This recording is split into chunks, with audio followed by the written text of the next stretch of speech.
Hello everybody, how are you guys doing? Welcome to 24K Lorcana. It's me, 24K Hector, and I am very excited to give you guys this Sapphire Steel deck profile, guys.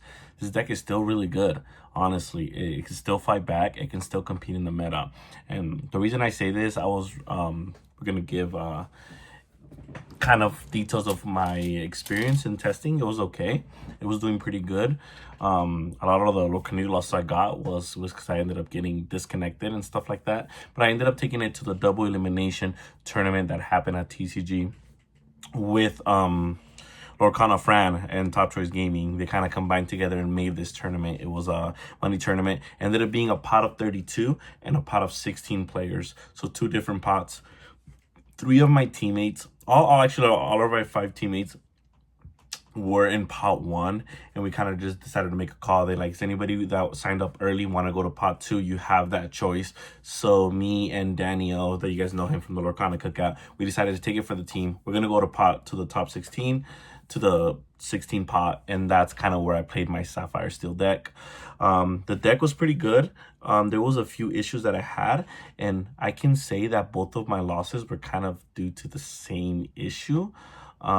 So at least I know what was wrong, but I fixed that. And in this list, you're going to get the updated version. So I definitely feel like this deck is very good. Even though I technically made the wrong call and I made the call to beat Steel, I faced a lot of Ruby that day and I still did pretty good. So it was a double elimination, right? And I go 3-1. So I go 3-1. By that point, I think I finally faced blue-red. And then we go to game 3. And in game 3, I get stuck with 4 ink and 3 whole new worlds. I think 3 whole new worlds and like 2 sails in my hand. So that's literally why I lose. I literally brick. And then I had to just accept like that's kind of unrealistic. It doesn't really happen in this deck. It did happen twice, 3 whole new worlds. But even the other one that I ended up having 3 whole new worlds, I ended up going to game 3 and won that game. But sadly, the 3 whole new worlds in my hand in game 3 against blue-red was just going to crush me. So that is why I got eliminated. But other than that, the deck piloted really good.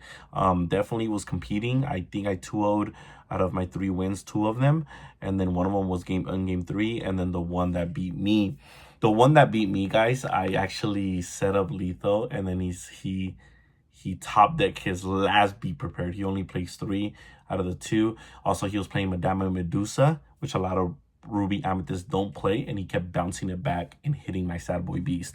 That is a little bit unrealistic take because a lot of players are on Madame Medusa, which I actually wouldn't be myself if I was playing Ruby Amethyst, but that is okay. It happens. He decided to play that card and it paid off for him. But yes, guys, without further ado, this is my Sapphire Steel deck profile, and please stay till the end because I'm going to show you guys how do you tweak from beating Steel, and how would I fix it to play the Ruby cards. And I would tell you what you would add in and what you would take out. And I have those cards ready for me right here. Also, this is going to be the last deck profile of Sapphire Steel you're going to see for a while. I told you guys in the Discord and the Sapphire Steel community, if you guys are in that one, it is not because I gave up on the deck, guys. I know some of you guys were like, "Whoa, you're leaving?" No, this deck is still really good. I'm still going to probably get a few champs card with this deck. But I am taking this time to get back to the community. Sapphire Steel, boom, this is a good deck. This is a good build. Here you go. And I'm going to take that time to build a few other decks that I have in mind. Blurple is going to come in next that I've been testing a lot. I've been doing really, really well with it. So that's actually going to come out on 2 to 3 days from now, from when you're watching this video. So make sure you check that out and hit that subscribe button because we're almost at 1K. Yes, 1K, guys, 1,000. So if you guys haven't smacked that subscribe button, make sure you do so. And why do I talk so much at the beginning? Because some of you guys don't stay till the end. So stay till the end, and maybe I'll talk less at the beginning. All right, let's go check it out, this deck profile that I have for you guys. I'm going to kind of go in depth, too, of why I play certain cards in certain ratios. But this is kind of where I go. Look at this beautiful map, by the way, by Kendall himself. Shout out to James and all this for hooking me up with this mat right here. Alrighty, guys, we're gonna go ahead and start slapping some cards. We're gonna start with Fire the Cannons. This card's very good. It's very solid. I decided I was playing 4. We cut it down to 3 because I was playing a lot, way too much Diablo hate, and I just don't think I need that much hate for Diablo. I think 3 cannons is perfectly fine. I also wanted to fix, like I said, my uninkability, and I don't want to brick, so I wanted to fix the deck and fix the issues that the deck had. But 3 cannons is still very solid. I like cannons over some certain songs, and I'll show you guys why in the moment. I am playing 3 Mulans and 2 Simbas, so that is 5 cards. My mind is just playing 4 Mulan. It's the same card, guys. You guys can do 4 of this and 1 of this, or 4 and 2. It doesn't matter. It's just the stats are different. So 2-1 and 1-2. But weirdly enough, in purple cards, they all trade kind of equally the same, which is funny. But yeah, so this is kind of the way to go. I like 5. I was playing a 4th Mulan, but I think 5 is just correct, and I added a few other consistency cards. But what's cool about this is we have diggers, and we get to draw a card and discard a card. So yes, you're not necessarily plussing, but you're getting to the cards that will plus you and that will benefit you long run in the game. So I would not change this from the deck at all. 5 is a nice solid number. Remember, we don't have popsicles or 40 sphere anymore, so we kind of need to drop some 1 drops. For my 2 drops, I am playing Helga Sinclair. I am playing 2 copies. I was playing 3 on that day of the tournament, but 2 is just fine. This is a great body because it's a Challenger 3, and on your turn it gains evasive, so it outs Diablo, which is pretty good. But guys, I'm not just playing this for Diablo. This is a very good card to drop against Amber Steel. If you go Mulan turn 1 or Simba, and then you drop this on Tuna, you're giving body presence on board. Because the way you lose your Amber Steel matchups is by allowing them to go too wide and then killing you by singing a song. By this having 4 shield, it is a very strong card. So it's a very good card against Diablo, and it is a very good card against just steel decks in general, right? So that is 2 Helga Sinclairs. We are still playing the best 2-drop in the game. We are playing 4 of the Smees. Smees is broken. Smees is so good. I'm never stop playing 4 Smees, especially now. So good. And then I'm gonna be on Cogsworth. So the synergy with Cogsworth is really good because once you start having Smees, once it hits to the 2 damage, you stop, and by that time you can probably drop a Cogsworth and then keep questing with them, and then you're forcing them to either trade with it or kind of deal with it through an action or a song. Smee, very powerful card. It's a 4 of. We are playing 4 of the Sail of the Azurite Sea. I chose to play this over Tipo. Reason being, we don't have Hiram anymore, so I don't think you want to be just giving away your whole hand, because what if you don't see Whole New World, and what if you don't see a Sad Boy Beast, right? Or your Sad Boy Beast doesn't resolve. You just give away your whole hand, and now you're at the mercy of top decking. At least with Sail, you're able to ramp, but it replaces itself into your hand. Tipo, yes, Tipo kind of, you have a body on board, but that's not kind of why we're selling. We're selling because we just need to get to our 5-drop as fast as you can. Also, this has a very good synergy because if you play Sail, you get to ink 1 additional time, and what you can do with that is you literally have 3 Mulans, 2 Simbas, and 3 cannons to work very, very well with Sail. So that's very good synergy there. You can go like turn 1 Mulan, discard add. Then you can go Sail, you can go ink again, and then you can play another Mulan or a cannons. It's just really, really good. Sorry if I'm getting the cards all mixed up everywhere, but like I said, you can play so many 1-drops after you sell, so you can actually still play bodies, which is why I'm also on the 1-drops to add consistency, but also keep the tempo and not lose tempo of playing Sail. So we are going to Sail. We are playing 4 Visions of the Future. Card is really good. This card digs for 5, guys. Like I said, do things in your deck that other people cannot do. 4 Visions is something that blue steel can do that some other decks cannot do. Blue red can do it, but purple steel cannot do that. You know, there's some other decks that cannot just afford to just be doing this. Amber steel cannot be digging for 5 like that. Even Ariel only digs for 3. And it has to be a song. This one adds whatever you want. So 4 Visions is really good to allow you to see your draw engine. If you're trying to dig for a Whole New World, if you're trying to dig for an Along Came Zeus, if you're trying to dig for Sad Boy Beast, depending what it is, removal of cannons. Sometimes I go Visions, they don't get to draw off the Diablo, and I get a cannons and hit the Diablo. It's really, really good, very powerful. We are playing 4 Visions of the Future. We are playing You don't necessarily want to, weirdly enough, you don't really want to be ramping off Sail, guys. That's why I'm playing the Helga, and that's why I'm playing the Smee. But you don't always see your turn 3 ramp. But the one you mostly keep in your mulligan and you want to see primarily, it is your turn 3 ramp, and that is Fishbone Quill. Fishbone Quill is just really powerful card. It allows you to just kind of tap and then ink from your hand. Once you get Whole New World established, this card just becomes insane because you are inking twice per turn, and then you're going to see Whole New World again, inking twice per turn, seeing Whole New World, and you just like out-resource your opponent ridiculously. It's not even close. So this card is just still absolutely broken in a Whole New World deck. That's why we call it quilling and wheeling away the hand and just keep going off. We are on to good old Pleakley. Pleakley is pretty cool. Pleakley is pretty cool. It upgrades your 1-drops. So what I mean by that, it lets you ramp. Again, you don't ramp from your hand. So this is very good because you are ramping on board. So the way you have to see it is kind of more like a shift target. And you have to see it as you are upgrading these stat lines from a 2-1 to a 1-2. You are upgrading these stat lines to a good old 3-4 Pleakley. So on play, you get to ramp one of your characters, and then you get to play Pleakley. It's also good against discard because this is a way you get to play a character against discard and ramp without quilling, which means you're not losing more cards from your hand. If you go Fishbone Quill and then Quill, you are losing cards from your hand. As if you were to just go Pleakley, you are inking from the board, which means you allows you to also not just have a good body presence on 4 as a 3-4, also good against Amber Steel, guys. If your Simba for some reason or Mulan stay alive and they don't want to hit that or something, then you just go Pleakley and eat it away. Now they have to deal with a Helga and a Pleakley. But this is also trades very well against Ruby Amethyst decks, and just is a very good solid body overall, which was very hard for me to cut, and I wanted to have more consistency in my turn 3 ramp. But Sail is also a very good option if you have like the play with the extra 1-drops and stuff like that. So you just got to be very careful on how you pilot this deck.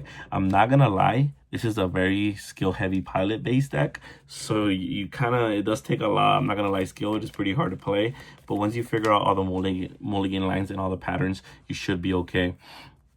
I decided to play 4 Pete. 4 Pete is just absolutely broken right now. It's really good. The reason is if you have a standing Sad Boy Beast and you hit the Pete, then it kind of allows you to buys you one more turn. Also, playing Pete, when you already have an established 5-drop singer, playing Pete and then dropping Whole New World, singing Whole New World, it is just absolutely good because next turn you're going to be able to build a wider board, and then they're under Pete, so they're not going to be able to prepare you or, you know, like play a bunch of steel songs on you and just kind of break the board that way. So Pete is actually a very crucial, vital part in this deck, and it's still a good solid body, a 3-3, and I would not cut this card whatsoever. Right now, 4 Pete is the way to go, especially for Sapphire Steel, the way this is built.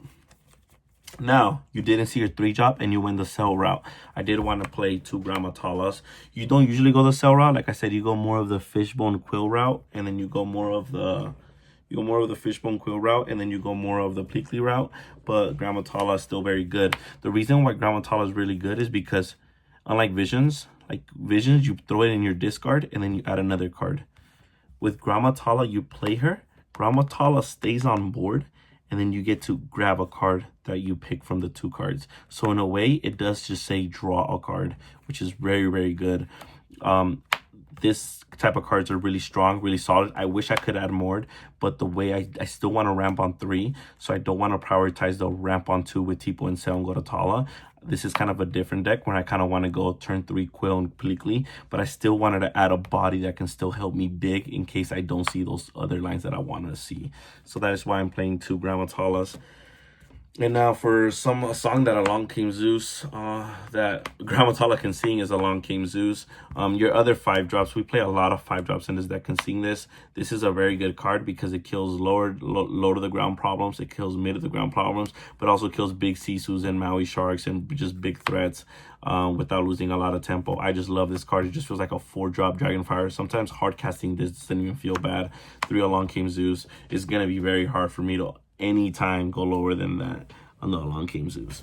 3 of that. I am playing whatever that says. We are playing 4 of the Cogsworth.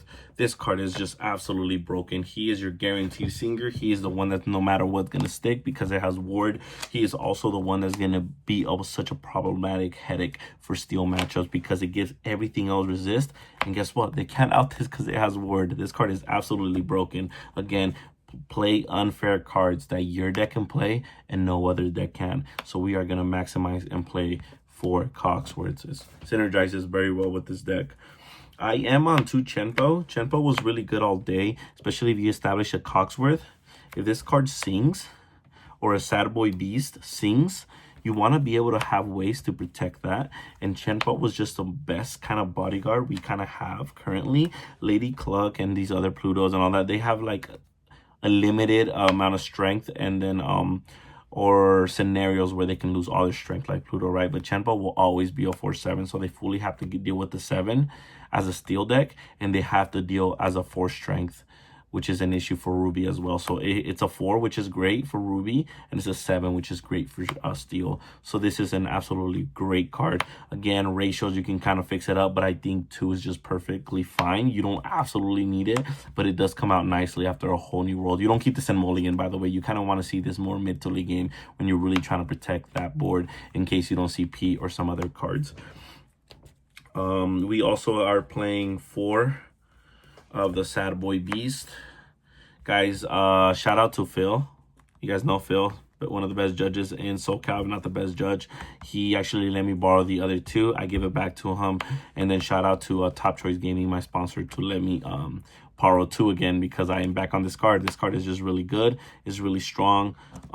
It's kind of your way. It's either this or Whole New World. So the way you kind of go about it is you want a Whole New World first, ASAP, get to your singer, Cogsworth, Chenpo, even could be Tink. You kind of don't want to see your Sad Boy Beast early.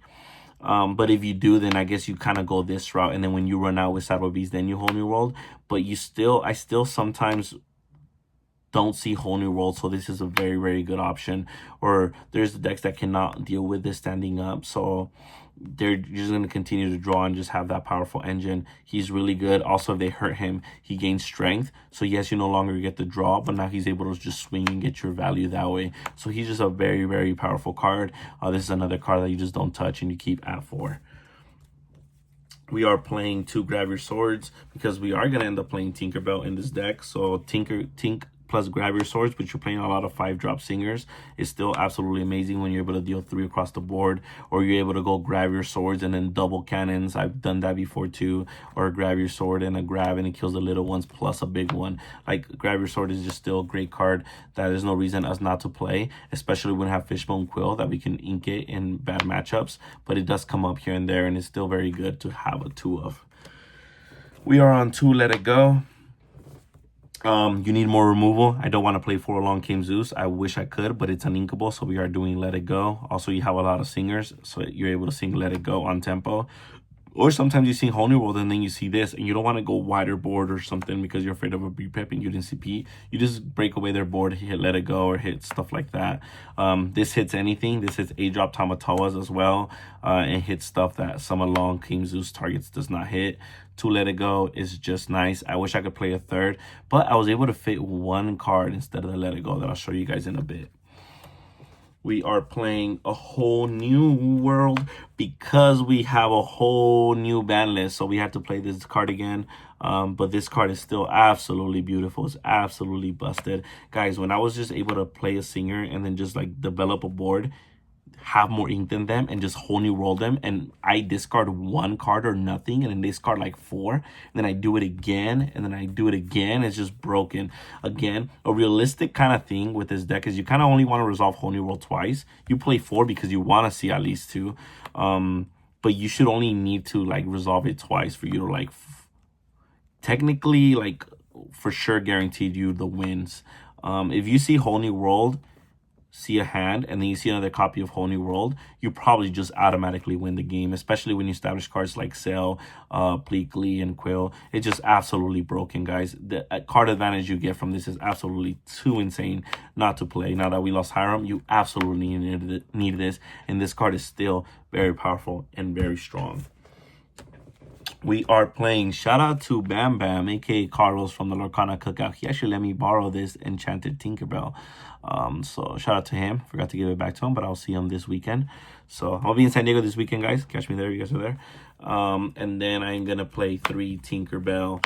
Well, 4 Tinkerbell. One's enchanted, I guess, right? But we are playing the 4 Tinkerbell because we still respect the decks that are steel, like Steel Song, Purple Steel, Mirrors, and then being able to play this when you have a great card like Cogsworth paired up next to it, it is just absolutely broken and absolutely insane. So this is just great. 4 Tinkerbells, 4/5, great stat line. And we are playing the One of Hades. I was able to fit one more uninkable in this deck to not be so bad in 15. And this is kind of just a good tempo card. This deck is still able to go 1, 2, 3, 4, 5, 6, 7 without playing Quill, without playing so still very good. Also, sometimes you want to establish not seeing because you want to be questing. So card decks like purple red and red blue, you just want to keep questing and keep putting pressure on board. Hades is better than to let it go in that scenario, so that's why we still play the 1 copy of Hades. It's still matchups. A 3/6 is still annoying to deal with, but also because we play Cogsworth, right? So if this comes down and banishes a character and Cogsworth is down, this guy is probably going to give you mad value. So still a very strong card and a card that I believe you guys should be playing.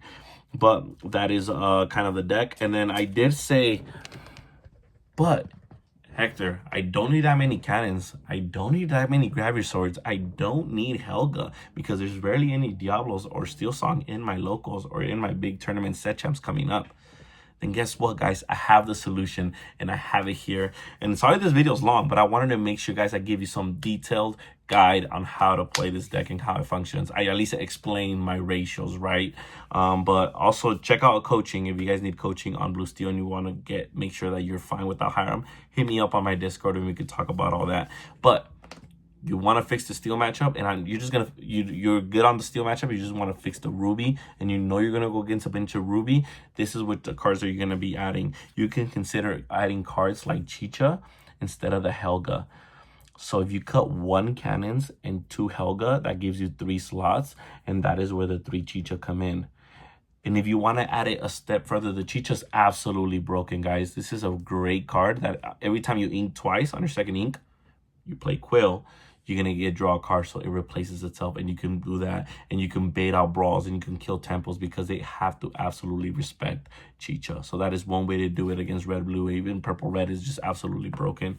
Another way for red-blue, after using Holy World, or purple-red, after using Holy World, they're probably going to get ready to be repair you, but you just smack maybe 2 manners instead of more characters. Now they're dealing with the whole board, and if they be prepare you, or they focus too much on removing your characters, you're going to be guaranteeing yourself a lot of lore. With this one, you can cut maybe 1 Cogsworth and 1 Tinkerbell, or maybe you can cut one of the 2 Pleakleys if you feel yourself that you're just going to be going Cell and Quill, and then kind of fix your ratios based on the manners and adding Chichas if you really want to do prominent versus purple red and blue red. So that is a tip that I'm going to give you guys for that.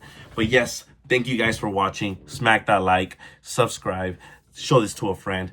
Sapphire still is not dead. I have not given up. It is just a little break, but I wanted to make sure and let you guys know that this deck's still a banger and it can still win games. I will catch you guys on the next one with Blurple coming next, guys. And then hopefully give you guys some deck profiles from other people that are going to be winning tournaments. So subscribe and later.